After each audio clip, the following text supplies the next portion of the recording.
నమస్తే మన ఆంధ్ర తెలంగాణ మా 24 న్యూస్కి స్వాగతం. నా పేరు దేవి. నేటి వార్తలు.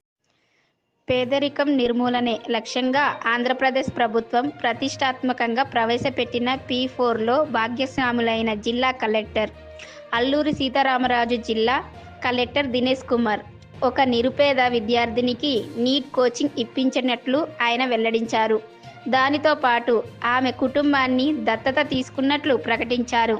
ఇదే బాటలో పాడేరు జాయింట్ కలెక్టర్ సార్యమాన్ పటేల్ తన కార్యాలయంలో పనిచేస్తున్న స్వీపర్ కూతుర్ని దత్తత తీసుకున్నట్లు ప్రకటించారు.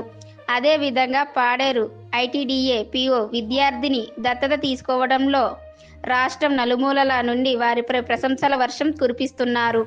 ప్రతి ఒక్కరూ P4లో జాయిన్ అయ్యి తమ వంతు కృషి చేయాలని కలెక్టర్లు కోరుతున్నారు.